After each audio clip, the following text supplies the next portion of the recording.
अभी हम स्पर्श नहीं, संचयन भाग 2 क्लास 10 कोर्स बी हिंदी पढ़ा रहे हैं। पूरक पुस्तक है संचयन, जिसमें क्या है, हरिहर काका है। तो यहाँ आपको एक गांव की एक बहुत लोकप्रिय कहानी है हरिहर काका की। तो हरिहर काका का यहाँ से मैं अभी ये लास्ट, जैसे फिल्मों में होता है पिक्चर का फिल्म का अंतिम भाग पहले दिखाया जाता है, यहाँ पर भी है हरिहर काका की जीवन की जो स्टोरी थी उसका अंतिम भाग यहाँ पे दिखाया गया है। तो लेखक जो थे लेखक मिथिलेश अभी कहाँ से आए हैं, आप लेखक के घर से आए हैं और लेखक उनको मिल के आए हैं हरिहर काका को। कल भी उनके यहाँ गया था, लेकिन न तो वह कल ही कुछ कह सके और न आज ही, यानी वो हरिहर काका क्या हो गए, कुछ कारणवश मौन हो गए। वो किसी से क्या नहीं कर रहे थे, बातें नहीं कर रहे थे। ठीक है, ये भी बोल सकते हो एकदम दुखी और डिप्रेशन की हालत में। दोनों दिन उनके पास मैं देर तक बैठा रहा। लेखक कंटिन्यू 2 दिन चला गया, बैठा रहा, लेकिन उन्होंने कोई बातचीत नहीं की। अब उनकी तबीयत के बारे में पूछा, तब उन्होंने सिर उठाकर एक बार मुझे देखा, यानी लेखक मिथिलेश को देखा, फिर सिर झुकाया तो दोबारा फिर मेरी ओर नहीं देखा। लेखक उनके बहुत अच्छे मित्र थे, भले उम्र में बहुत फ़र्क था, ज़मीन आसमान का फ़र्क था। वो बहुत बुजुर्ग थे और ये बहुत यंग थे, लेखक मिथिलेश। ठीक है, तो उन्होंने नहीं देखा फिर। हालांकि उनकी एक ही नज़र, देखो कभी कभी हमें मुंह खोलने की ज़रूरत नहीं पड़ती है। उनकी जो नज़र थी, एक ही नज़र बहुत कुछ कह गई थी। लेखक का तो वो खास दोस्त है, मित्र है। ठीक है, लेखक के खास मित्र है, भले उम्र का फासला हो इनमें, लेकिन उनके वो दोस्त है। हरिहर काका के यहाँ अच्छा देखा और सिर झुका लिया। हालांकि उनकी एक ही नज़र बहुत कुछ कह गई। जिन यंत्रणाओं यानी दुख तकलीफ से के साथ बीच वह घिरे थे, वो दुख के बीच घिरे हुए थे। नाना प्रकार के दुख लोगों ने उन्हें दे दिए थे। हालांकि उनकी घिरे थे, और जिस मन स्थिति, यानी उनकी मन स्थिति, मन क्या से क्या गुजर रहा है, उसमें आँख ही बहुत कुछ कह देती। मुझे मुंह खोलने की ज़रूरत नहीं थी। किसको? लेखक को मुंह खोलने की ज़रूरत नहीं थी कि उनके साथ क्या क्या हो रहा है। उनके साथ बहुत सारी घटनाएं हुई थी हरिहर काका की ज़िंदगी में। अब ध्यान से सुनो, लेखक के बारे में है। मिथिलेश कह रहे हैं, हरिहर काका की ज़िंदगी में मैं बहुत गहरे से जुड़ा हूँ। कैसे जुड़ा हूँ, उनके कारण है। अपने गांव में जिन चंद लोगों के साथ में जिनको मैं बहुत सम्मान की दृष्टि से देखता हूँ, रिस्पेक्ट की दृष्टि देखता हूँ, जिन्हें मैं रिस्पेक्ट देता हूँ, उनमें एक हरिहर काका भी है। उनमें हरिहर काका की एक है। हरिहर काका के प्रति मेरी आसक्ति, उनके प्रति मतलब मैं उनको क्यों प्रेम करता हूँ, मैं उन्हें क्यों सम्मान देता हूँ कि अनेक व्यवहारिक और वैचारिक मतलब बिहेवियर जो आदमी एक दूसरे से व्यवहार करता है, और वैचारिक विचारों का मिलना, वैचारिक कारण है। उसमें प्रमुख हैं 2 कारण हैं। लेखक और हरिहर काका के वैचारिक और व्यवहारिक उनमें एकता, समानता होने के 2 कारण हैं। क्या कारण है? एक तो वह कि हरिहर काका मेरे पड़ोस में रहते हैं। हर पड़ोसी अच्छा थोड़ी होता है, कभी कभी पड़ोसी का दुश्मन भी रहता है, पर ऐसा नहीं है कि सारे पड़ोसी दुश्मन ही होते हैं। बहुत सारे लोग बहुत प्रेम से भी रहते हैं। ठीक है, पड़ोस में हैं। और दूसरा कारण यह है कि मेरी माँ बताती है हरिहर काका बचपन में मुझे बहुत दुलार करते थे, क्योंकि वो बहुत छोटे थे, लेखक बहुत छोटे थे, और हरिहर की अपनी कोई संतान नहीं थी, तो वो लेखक को बहुत प्यार करते थे। ठीक, हरिहर काका बचपन में मुझे बहुत दुलार करते थे। अपने कंधे पर बैठाकर घुमाया करते थे। एक पिता अपने बच्चे को जितना प्यार करता है, उससे कहीं ज़्यादा प्यार हरिहर काका मुझे करते थे। और जब मैं सयाना मतलब यंग हो गए, 15, 16, 17, 18 जितना वर्ष का भी हुआ, तब मेरी पहली दोस्ती उनके पहले दोस्त कौन हुए? हरिहर काका। हरिहर काका ने भी जैसे मुझसे दोस्ती के लिए इतनी उम्र तक प्रतीक्षा की थी। अब लेखक कहते हैं कि हरिहर काका ने भी मुझसे इतनी लंबी उम्र मेरे से दोस्ती करने के लिए वो इतने जिए हैं। माँ बताती है कि मुझसे पहले गांव में किसी अन्य से उसकी इतनी गहरी दोस्ती नहीं थी हरिहर काका की। उम्र के बहुत फैसला, लेकिन दोस्ती ना उम्र देखती, ना गरीब देखती, ना अमीर देखती, ना काला देखती, ना गोरा देखती। दोस्ती दिल देखती है, दोस्ती दिल से होती है, भावनाओं से होती है। ठीक है, तो माँ बताती है कि लेखक मिथिलेश की और हरिहर काका की गांव में कभी किसी से इतनी दोस्ती नहीं थी।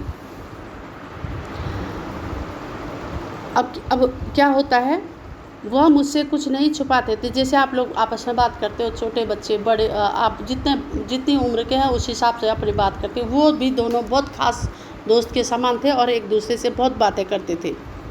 ठीक है, दिल की बातें भी नहीं छुपाते थे, खूब खुलकर बातें करते थे। लेकिन फ़िलहाल मुझसे भी कुछ कहना उन्होंने बंद कर दिया है। उनकी उस स्थिति में मुझे चिंतित कर दिया और लेखक बहुत चिंतित में है कि आखिर हरिहर काका को कैसे ठीक किया जाए।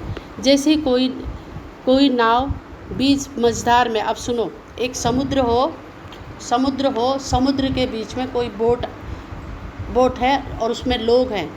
बोट मान लो ख़राब हो गई हैं या तूफान में घिर गई, उस बोट में बैठे लोग सिर्फ चिल्लाएंगे, अपनी जान बचाने के लिए चिल्लाएंगे और क्या करेंगे, मदद के लिए गुहार लगाएं, लेकिन सुनने वाला कोई नहीं होगा।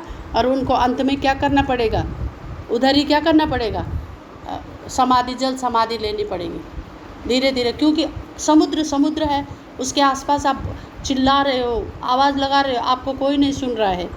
ठीक है, आज की बात हो, लेखक की बात भी ठीक है, लेकिन आज की बात हो तो लोगों के पास मोबाइल पे, पर अचानक तूफान में गिर जाए, किसका मोबाइल किसका क्या। मझधार, अब क्या हो, लोग चिल्लाते हैं, सागर में के बीच उठती गिरती लहरों में विलीन हो जाते, आपकी आवाज़ कहीं खो जाएगी सागर के बीचों बीच। और जल समाधि लेने के अतिरिक्त और कर ही क्या सकते हैं। मौन होकर जल समाधि लेने के अतिरिक्त कोई दूसरा विकल्प नहीं, आपके सामने दूसरा कोई चारा नहीं है, आपको डूबना ही पड़ेगा। नहीं, लेकिन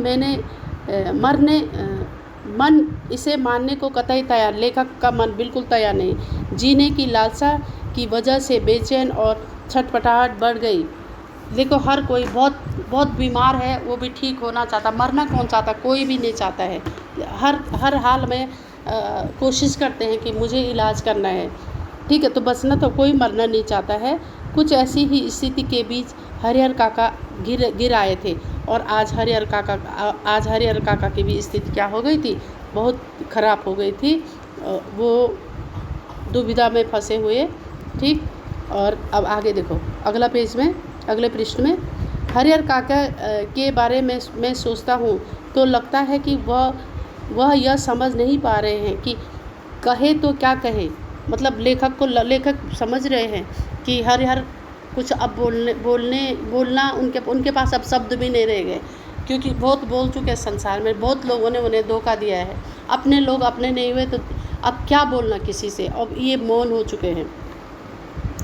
सोचता हूँ तो मुझे लगता है कि वह यह समझ नहीं पा रहे हैं कि आखिर कहें तो क्या कहें। अब कोई ऐसी बात नहीं जिसे कहकर वह हल्का हो सके, कोई ऐसी उक्ति नहीं, कोई ऐसा तरीका नहीं जिसे कहकर वे मुक्ति पा सके। हरिहर काका की स्थिति में मैं भी होता, अगर लेखक कहता, मिथिलेश कहते हैं, अगर मैं भी होता तो निश्चित ही गूंगेपन का शिकार हो जाता। मैं भी किसी से कुछ, जब लोग ज़्यादा दुखी हो जाते हैं ना तो वो दूसरों से बोलना भी बंद कर लेते हैं। हरिहर काका इस स्थिति में कैसे आ फंसे, यह कौन सी स्थिति है, इसके लिए कौन से जिम्मेदार है, यह सब बताने से पहले अपने गांव की अब वहाँ के गांव का नक्शा आपके सामने आएगा। गांव के बारे में अब आपको बताया जाए। ये कितना हंसी, दे तो मैं इसकी टांग एक्टिंग कर रही है। मेरी क्या एक्टिंग कर रहा है, मैं ऐसे हो जाए, ऐसे कोई बोल पाएगा। मैं ऐसे बोलती हूँ जैसे तुम बोल रहे हो।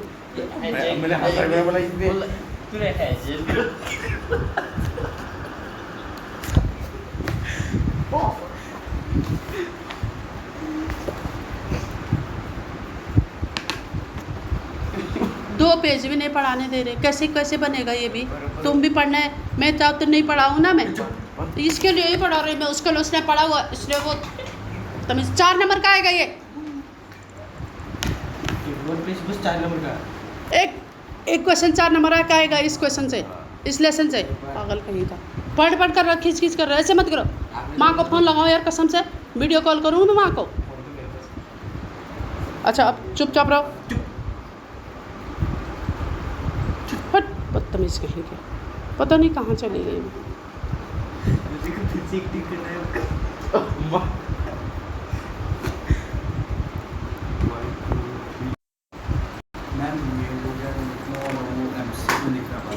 अच्छा ये हो गया, MCQ कर दिया, ये मत दो मुझे, ये मैं मेरा पेन नहीं दे रहा, ये मेरे को कब से पता था नहीं। नहीं ये मत, ये नहीं चाहिए ना, ये तुमने सिर्फ ऐसा किया। वो आंसर लिखा इसलिए।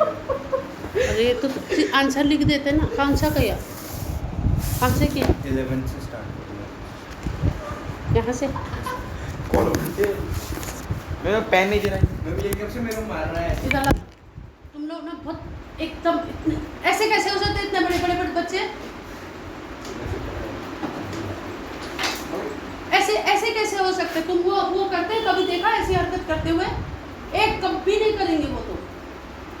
तुम ऐसे बदतमीज कैसे हो गए? वो इतना अच्छा था, वो भी वैसे हो गया है। चुप कर, क्यों दे मार पड़ेगी तो मैं बहुत जबरदस्त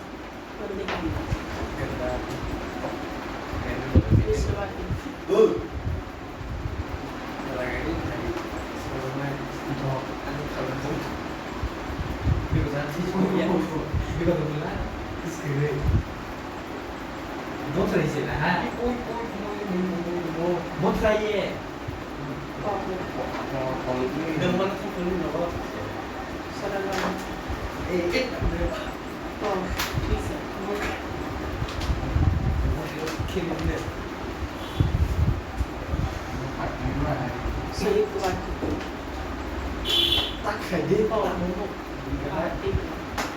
थोड़ा तो आगे हूँ, थोड़ा आगे हूँ।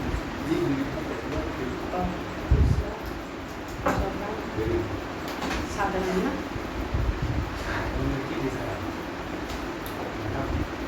Right, good,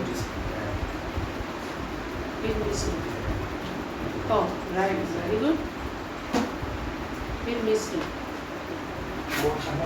good, very good, फिर 6 हो गया, फिर 7, ये 7 यहाँ संयुक्त,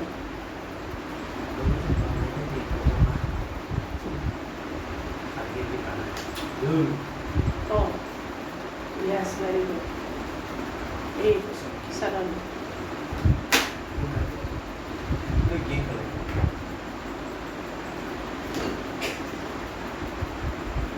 वेरी गुड, सरल,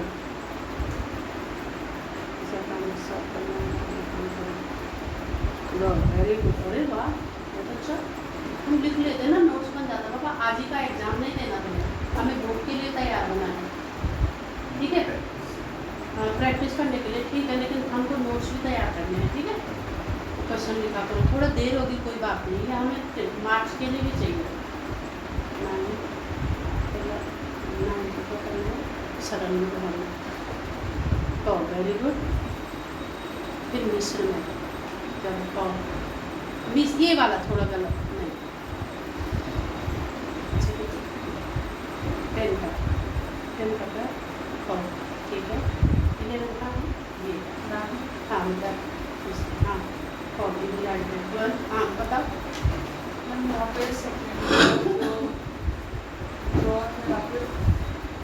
भाई से उनसे नहीं छेड़ते, नहीं छेड़ते, सब सही को लिखो। और तो अरे वाह वेरी गुड, मैंने कहा ना आप अच्छे रिजल्ट कर सकते हो, एकदम अच्छा रिजल्ट। ये सरल वाक्य में पकड़ना है,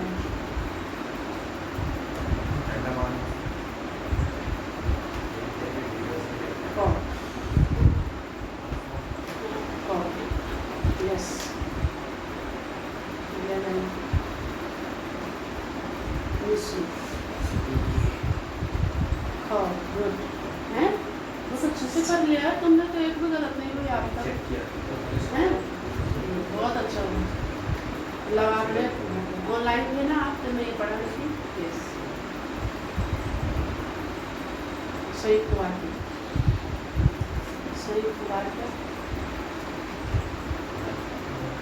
यस कौन अरे वाह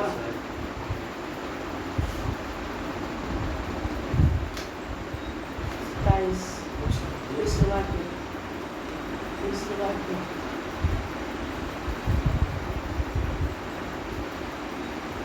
यस कौन की आया ना बीच में यस वेरी गुड समझ आ गया ना यस 28 सही हुआ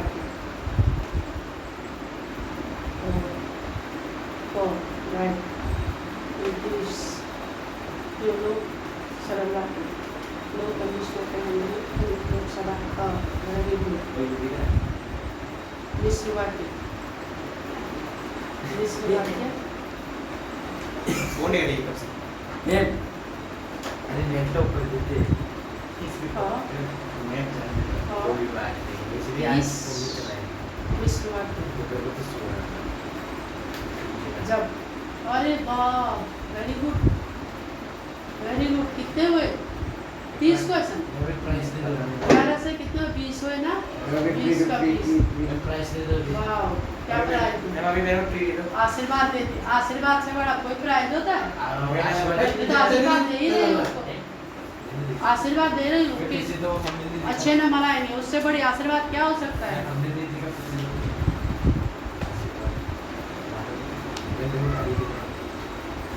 खाली खाली लाइट नहीं तुमने देखा था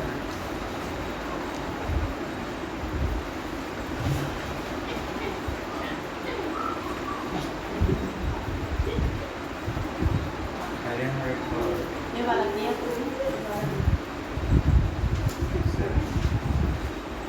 किया मेरा कॉपी ना सी वाओ कितना बज रहा है दो बजे हो गया छुट्टा पर इसका भी फोन ले लो ना मेरा फोन ही नहीं दिख रहा ऐसे दुष्ट बच्चे मैं ये लेसन यहाँ पे ये पेज खत्म कर रही हूँ दिमाग खराब मत करना मेरा गिलास उसके बाद अरे रिकॉर्डिंग चल ही रहा था शायद ना रोका था मैंने अब मुँह बंद टाइम हुआ अब मुँह बंद